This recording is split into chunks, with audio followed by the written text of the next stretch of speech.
उमाकांत धारवे की शानदार प्रस्तुति।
यूट्यूब चैनल धारवे म्यूजिक को सब्सक्राइब जरूर करें।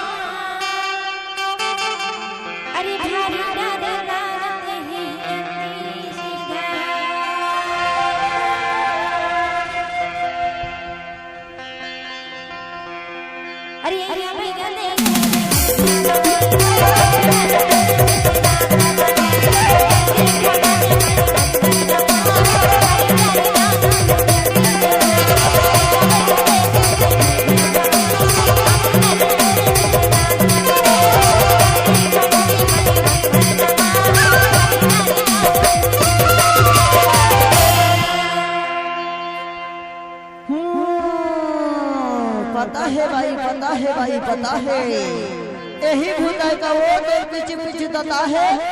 यही भूतनी भैया महाराज तह मंदिर में बुला ले इसका पर पास।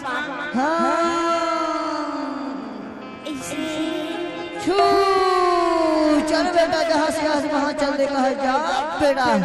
डोला थे डोला थे डोला थे रे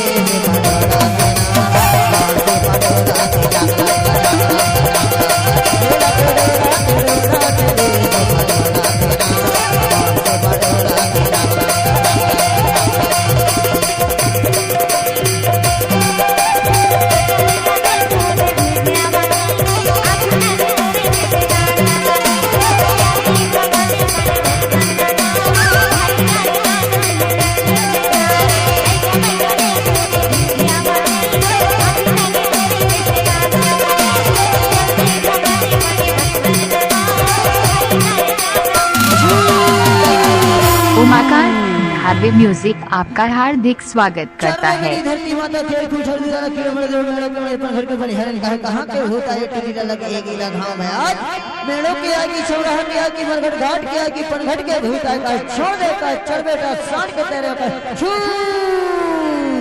डोला थे डोला थे डोला थे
मोकरा हट परी ककड़ अगरा के कहे चल बेटा जहां से आए वहां चल लेकर छू डोला थे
कलकत्ता के काली रातनपुर की महामाया रायपुर के बजाई डोगरगढ़ के भुवनेश्वरी भैया कलकत्ता के काली देव कहे सबके पुकार है गाई कहा के भूत टुली लगे है कहे लगा के पकड़े है कहे जहां से आए वहां चल देता है कचरिया कचरिया ढीवर मारे मछरिया चल बेटा भूत टुली ला छोड़ दे नहीं तो पटकता मरघट घाट के नगरिया पटकता मरघट घाट के नगरिया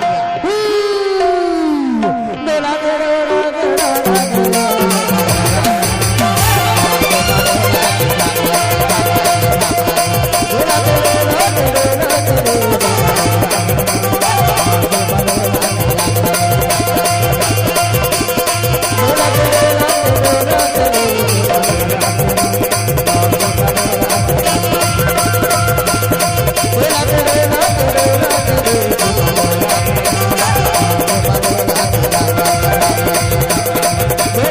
YouTube चैनल धागे म्यूजिक को सब्सक्राइब जरूर करें।